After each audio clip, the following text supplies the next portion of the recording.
unang panahon sa aklat ng kronika, matatagpuan isang hari ng Huda. May takot sa puso gaya ng sinuman, ngunit walang pag-aalilangan. Siya'y lumuhod, tumawag kay Yahweh, kanyang idinulog ang kalabang kay Dami. Diyos ay tumugon at sa kanya'y sinabi, Yosafat, huwag kang matakot.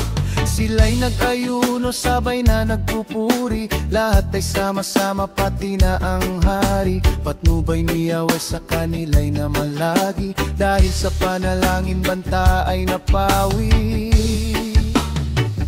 Gising na bayan, tayo'y magkaisa, oras na laan, wag nang sayangin pa. Magpakatatag at manalangin na kay Jesus na siyang tanging pag-asa.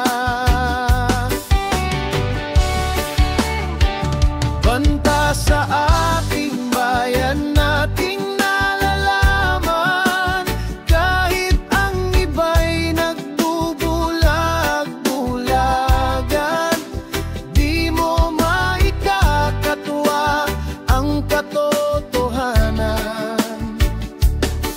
Isang araw ay wala ng kalayaan, kawawang bansa kung si Jesus di maghahari. Walang patutungunan, tiyak na masasawi. Ating inang bayan, walang pasubali, kukunin ng kaaway, sila'y magwawagi.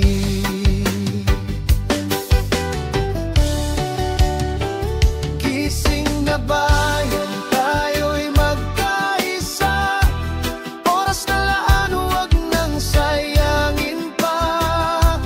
Magpakatatag at manalangin na kay Jesus na siyang tanging pag-asa.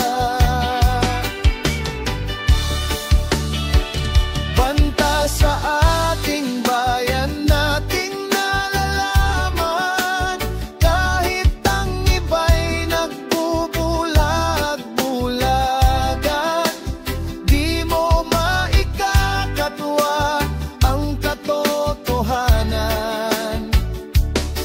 Isang araw ay wala ng kalayaan, kawawang bansa kung si Jesus di maghahari. Walang patutungunan, tiyak na masasawi. Ating inang bayan, walang pasubali, kukunin ng kaaway, sila'y magwawagi.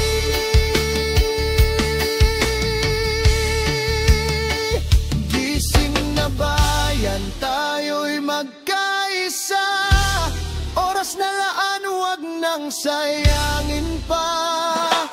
Magpakatatag at manalangin na kay Jesus na siyang tanging pag-asa. Gising na bayan, tayo'y magkaisa, oras na laan, wag nang sayangin pa. Magpakatatag at manalangin na kay Jesus na siyang tanging pag-asa. Gising na bayan, tayo'y magkaisa, oras na laan, wag nang sayangin pa. Magpakatatag at manalangin na kay Jesus na siyang tanging pag-asa.